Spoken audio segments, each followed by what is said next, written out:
Could you build a business that's better for our planet? That's what I have set out to answer.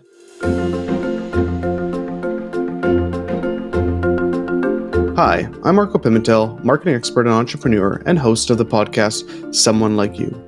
I become fascinated in finding creative climate solutions in business, and on the podcast, I break down how founders and CEOs are building climate-friendly business solutions that are opportunities for growth while being better for the planet. At our facility, whatever's left over that can't go to people, we simply move it to the next building. And that goes for livestock, which then goes right across the street to the dairy farm, or down the street to another dairy farm, or where we have pig farmers that will come to pick up here. It just creates this efficiency. Transitioning to a circular economy could generate nearly $25 trillion worth of additional economic output globally by 2050. Today's guest is Stuart Lilley. He's the CEO and founder of ReFeed Farms, a facility just outside of Vancouver, British Columbia that focuses on food waste recovery through a circular nutrition model.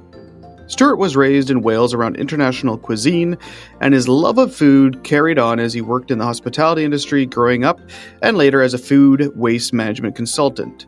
I get to speak with Stuart on how he disrupted the linear food waste management industry with a sustainable and traceable business model, his fundraising challenges and how he addressed them, and how not having all of your eggs in one basket when it comes to manufacturing products is key for initial growth.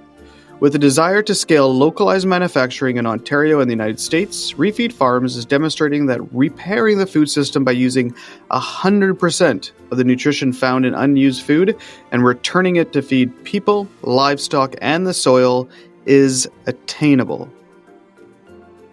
I wanted to take a second to tell you about our Season 2 sponsor, Digital Scope.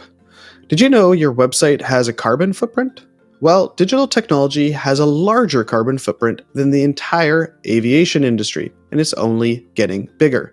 Digital power consumption is increasing by 9% every year. At this rate, our digital carbon footprint could be responsible for as much as 14% of global emissions by 2040.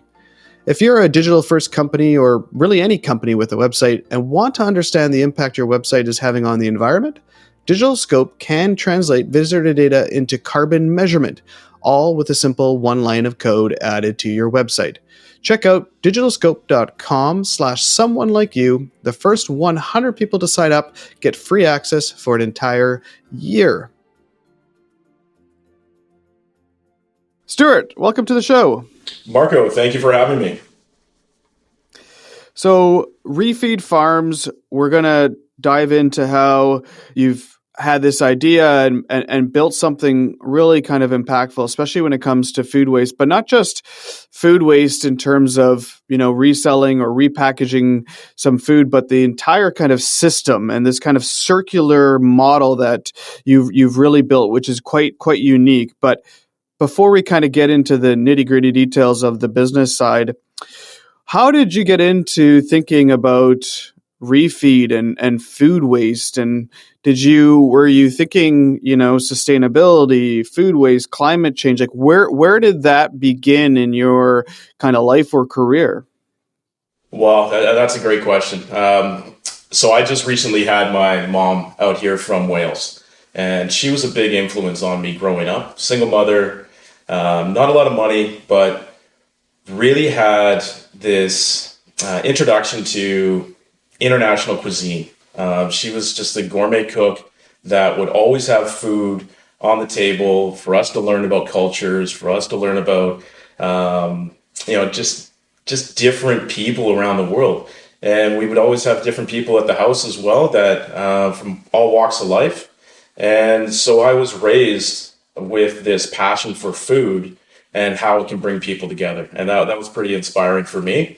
I grew up working in the hospitality industry, so that love of food kind of carried forward.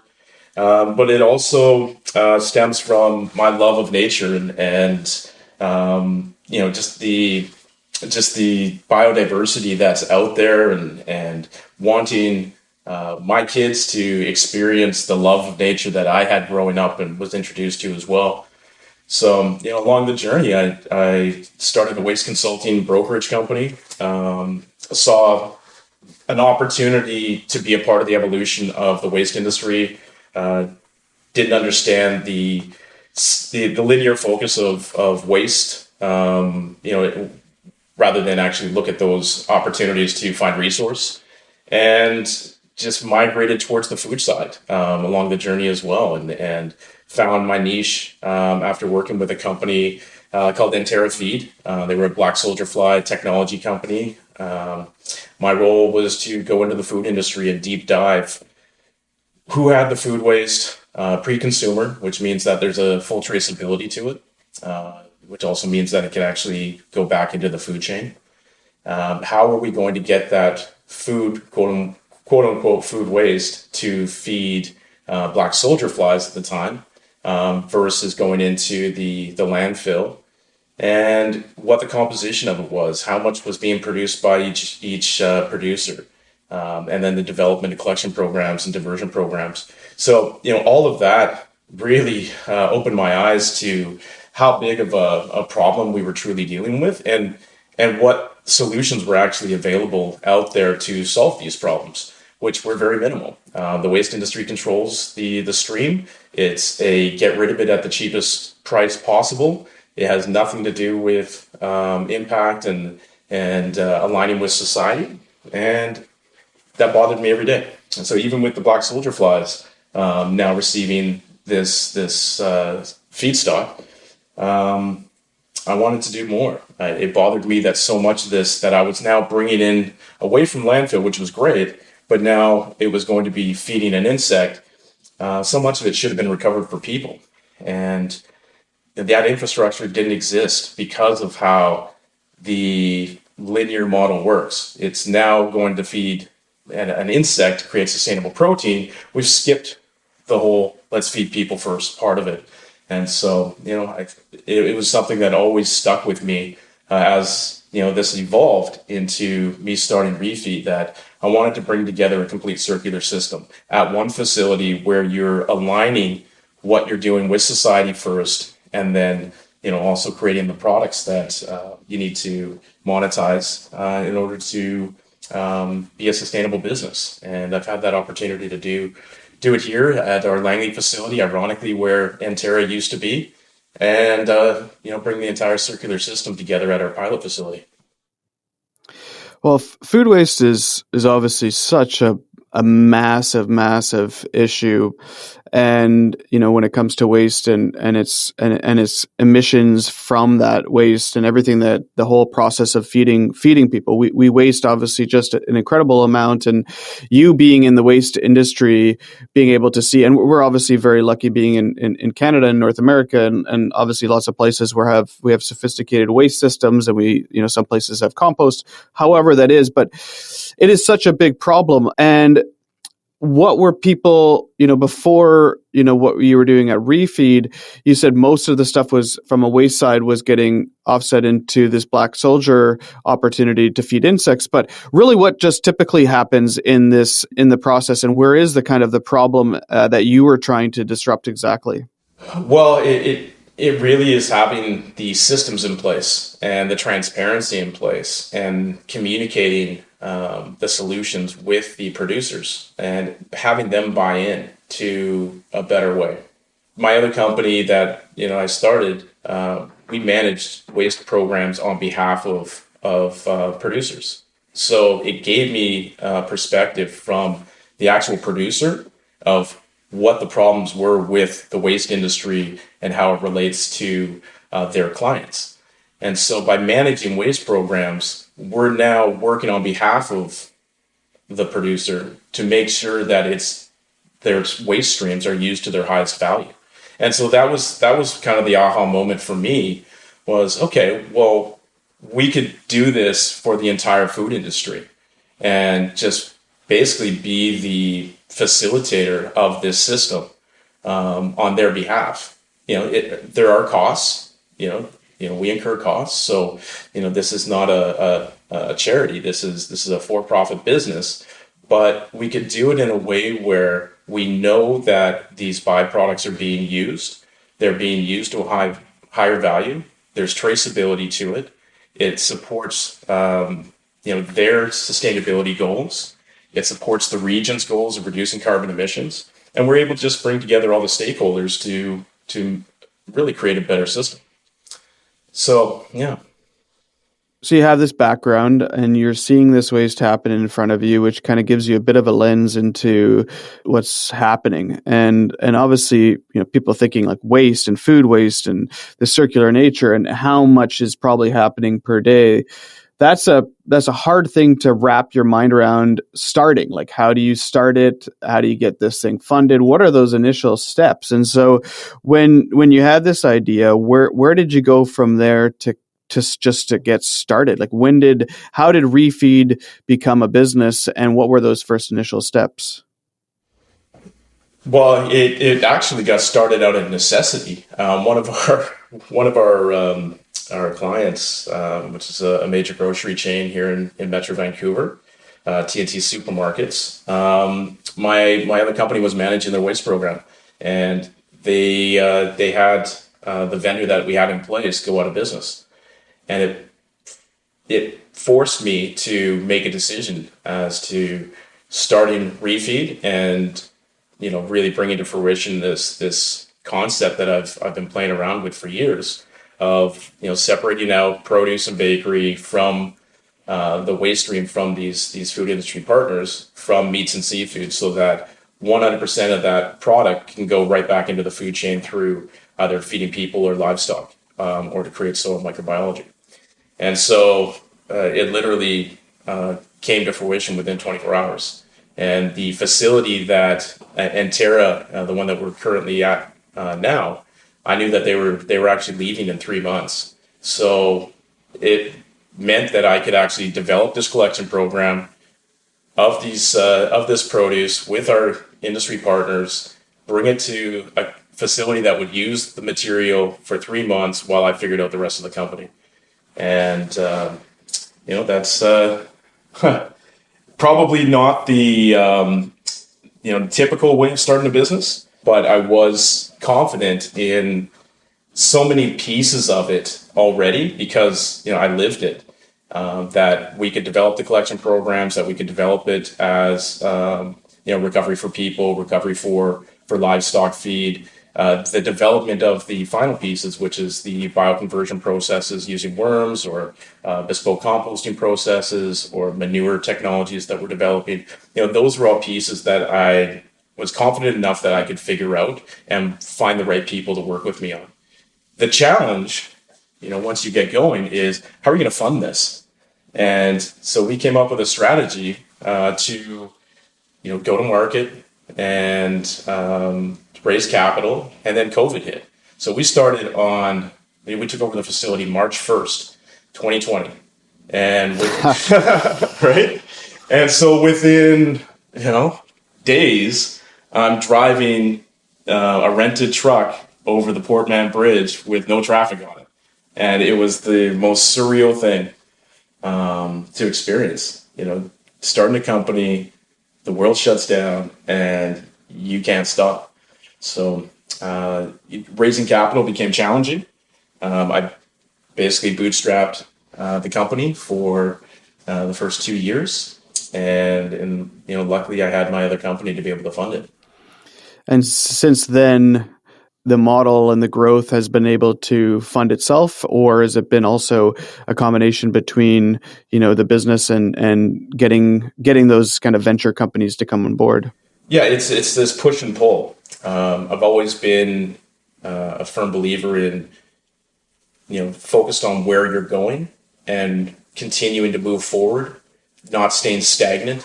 So the commitments we make are all about where our end goals are. Raising capital has been an ongoing thing. And so we're now at this inflection point where we now have our manufactured products, our own branded products. And that part of the business is really the hockey stick aspect of where we're going. So the conversations we're having now are different than where they were a year ago or 2 years ago, when it was really still bringing together the different pieces. We knew we had the produce recovery part of it. We had that right away. So that's just grown organically. where the revenue generation on that has supported the business. And that's where the circular system has really been a benefit to us. We didn't have all our eggs into one basket where you're dependent on revenues that may not be able to come for quite a while. We knew we could generate revenue doing our feedstock management program right away. So that contributed to not only our growth, but also reducing our burn rate. So to go back into the business side and understand a little bit about how that business works, when you're picking up waste from, and I'm sure there's other customers, but a grocery store, for instance, they're paying you to pick up any of their what they would deem as waste that they couldn't sell, or maybe it didn't even hit their shelves. Whatever they have, you're handling all of their waste on the food side. And then is that where the business makes its money, or then it's also afterwards as well? Is it giving away the food to food banks? How does that process work? Sure. Yeah. So this being a pilot facility, demonstrating each piece and how it all works together in a circular system, we wanted to generate revenues at every piece in order to present a sustainable business model if this was to be duplicated, grown in other areas. The manufacturing distribution, that is the core business, and that is where the hockey stick really comes from. And that's really just the production of regenerative soil amendments, biofertilizers, biostimulants, and getting those to market. It's that business, if you just look at it in isolation, it's a very easy business to understand. You produce something and you sell it. The pilot facility, bringing together these different pieces of the food system and generating revenue, was how this pilot facility would be sustainable through the growth stage, through the development stage of the manufacturing distribution. So when we do the recovery process and provide a service to the food industry, we charge for that service. That's more of a conventional waste management approach, if you will, but it's not waste to us. We've developed it so that 100% of what we pick up is food. It's either food for people, food for livestock, or food for microbiology. So we know that we can find 100% utility when we get it back to our facility. When we recover the industrial amounts of produce, that typically comes in a truckload on pallets. When we get that product from food graders, importers, distribution companies, very little comes from the grocery. The grocery partners that we do work with, or food processors that we work with, that's typically only going to go into the livestock stream. But the food that we recover for people comes from distributors, importers, graders. This is the larger industrial amounts that weren't being addressed before, that the infrastructure was missing. And so that's what we initially put in place here to start with. When we recover that food, we then redistribute it back to food banks, local charities, where they pay us a processing fee for doing that work. And what that means is we've actually provided them the nutritious food that they're looking for at a price that is beneficial to them, so they can redistribute it to their clients. It's reducing their labor costs, their operational costs, because they no longer have to send trucks around trying to find this food, or trucks around picking up this mixed bag of whatever, and then having to use labor and resources to go through it all to recover what little bit that they can. It creates a more efficient system. And at our facility, whatever's left over that can't go to people, we simply move it to the next building. And that goes for livestock, which then goes right across the street to the dairy farm, or down the street to another dairy farm, or where we have pig farmers that will come to pick up here. It just creates this efficiency. We cherry pick what we need for our worm bioconversion system. So we've built a vertical worm farm where we've created really bespoke processes to create the microbiology that we want from those worms at the end. So we'll take what we want, farmers get what they want, and charities and food banks get what they need.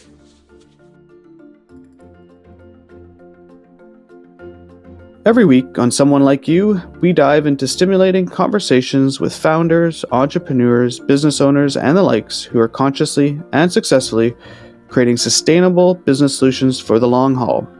Tune in every week for a new inspiring conversation on leading climate solutions. And if you're enjoying the podcast, don't forget, please subscribe on the platform of your choice and give us a rating and a review.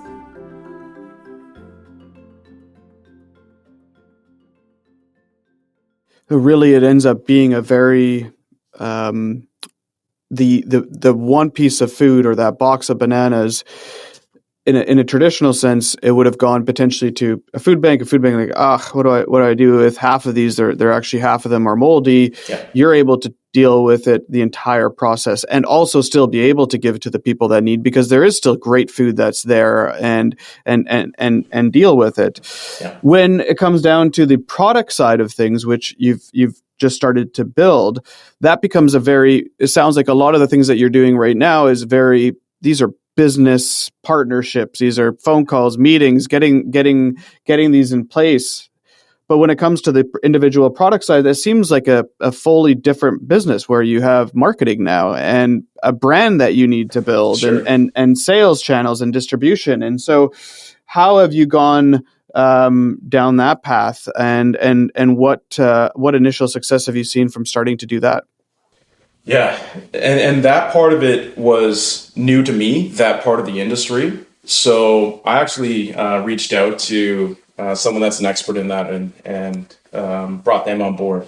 Dino Achille, who's our president, has a background working with the largest plant input company in Canada that recently sold to a company called Hydrofarm out of the States. And so he has all that experience with building the company in that space, the logistics, the distribution, the contacts, the marketing, the manufacturing. So like I said earlier, I have my expertise, but I'm going to bring in the expertise that is going to support the growth of this entire system. And Dino was a key hire in that respect. So I'm excited that we have that. And who are the end consumers or businesses of those type of products, and what type of products are they? Yeah. So we're not focused on one industry specifically. We've got products that will go into the retail, the home and garden type spaces, with the different products that you'll find at your garden centers. We've got products that meet more the farming aspect of it, and working with local farmers to either regenerate their soil or transition their farms to regenerative, or just want to use more nature-based biological applications.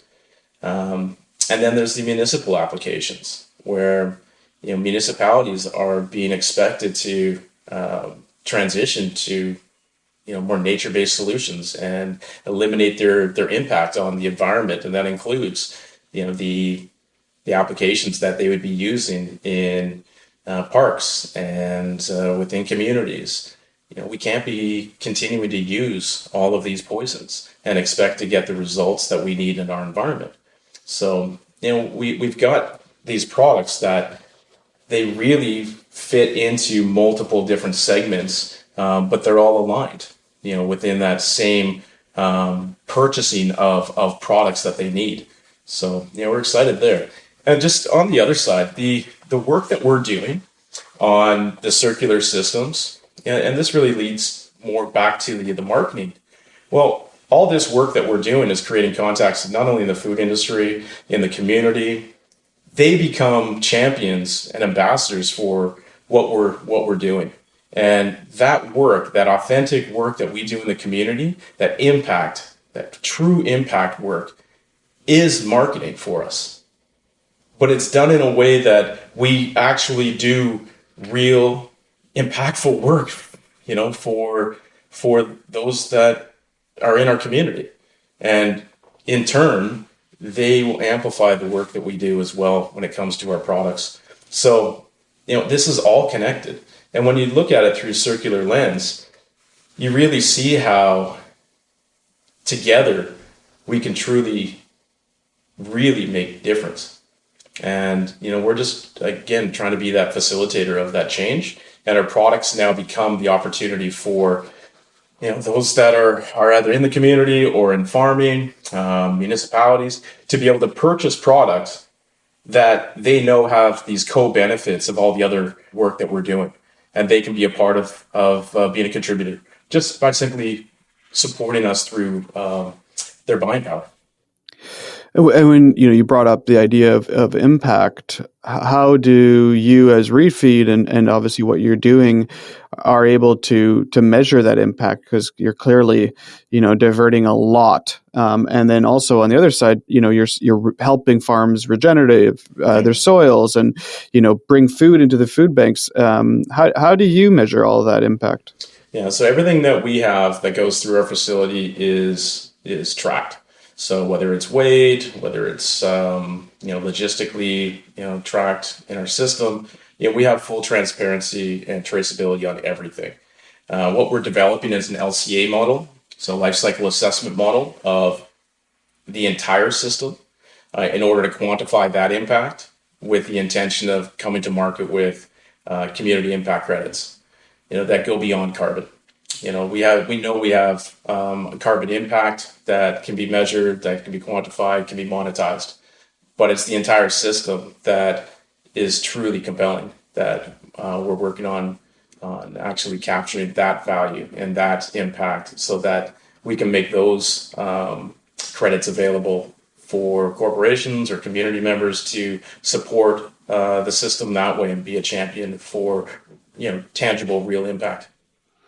So you built this business. You're having a real impact in the city of Vancouver. You're picking up a ton of food and breaking that out into, a system that is feeding people, feeding livestock, and then turning it into a product that can now be sold. That's good for the soil and farms. What you mentioned it being potentially a place to showcase or a pilot place. If you think about the next kind of 3 to 5 years or even a longer term vision, where do you want or where do you see ReFeed going? This is about localized manufacturing. So to have other facilities in communities that can support this type of an operation makes sense to expand into. For ReFeed, we know that we want to see one more in Ontario. We want to see 2 to 3 in the United States, East Coast, West Coast, and then have a network of companies that we work with where we provide them, whether it's some of our licensed technologies that we're developing or just our brand and our reach and our market capabilities that we're developing to be able to actually be the go-to hub for regenerative inputs throughout North America. We want to be that leader. We want to be that company that is changing the game and where we can be the go-to and the marketplace for these products that will have a regional network throughout North America and be able to have that traceability and transparency that's needed. Yeah, we've had Felix Bach, who's also from Vancouver, with Chop Value, and they're doing that with chopsticks, and their micro franchising business was really, really interesting because their idea was, well, we don't want to collect chopsticks from all over the world and ship them back to Vancouver and then process them. We want that to be a lot more localized. So that sounds, very familiar. And I think, thinking about myself, I'm near you. I'm in Victoria on Vancouver Island. The idea that it would make sense to have all of it done on Vancouver Island rather than obviously ship things back and forth. For environmental reasons, for community reasons, for impact reasons. Yeah, absolutely. And because we're partnered up with other companies like Cascadia Seaweed, like Agritech, which is a humic acid Leonardite company, they have their products that they produce and that can fall under our umbrella, that we can bring to market. But when it comes to the localized manufacturing, what you're able to do is you're able to support now food security. And this this growing movement to produce more food locally that is really just starting to get traction, because as we see what's going on around the world through supply chain disruptions, climate change, we know that the food production system that's currently in place is not going to be sustainable. So it means that we need to produce more food locally. And that means that we need to be able to also, in order to reduce carbon emissions and also to be able to utilize circular supply chains, we need to be able to manufacture with the resources that we have within the community. And that really is what we're trying to do with ReFeed, is utilize feedstock that is locally available, turn it into products that replace the synthetics to be able to grow food more nutritiously, positive impact on the environment, but do it in a way that it has a circular system that is bringing these all together, that everybody can also be a champion for. So it brings together, instead of pushing away, it's now bringing people together in the food system to understand, how this all works and how they can be a part of it. And when it comes to your factory right now and what the work that you're doing, what type of capacity have you already seen? Like, do you have room to scale there in the work that you've done now, or is it like where is the focus of scale? Yeah, we're building up our production here. We also have a couple other opportunities that we're looking at right now.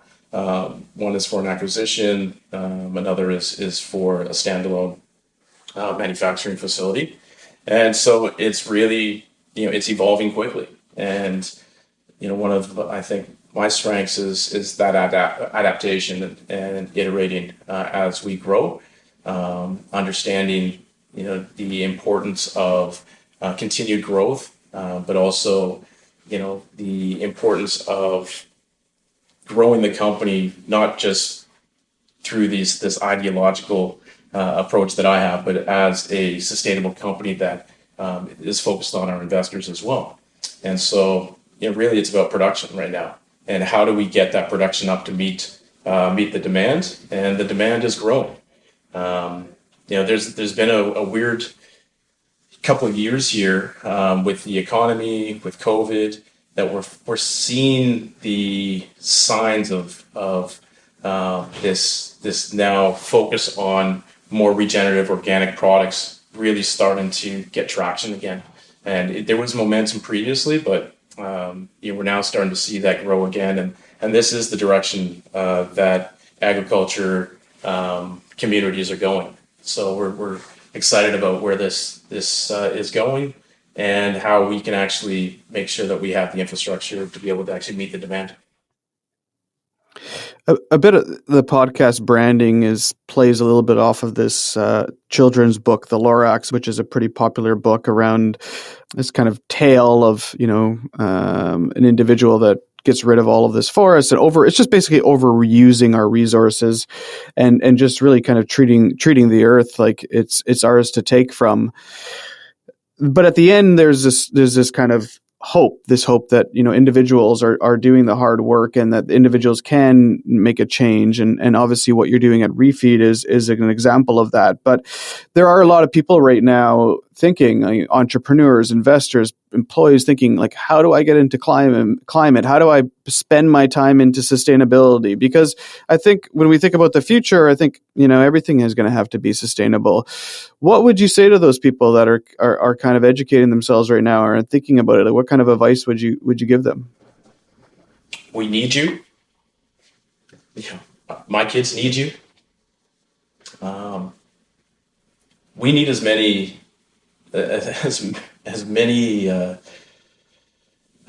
tools in our toolbox right now to really reverse what's happening on this planet. And the movement requires dreamers. It requires doers that are just going to go and get the work done that needs to be done.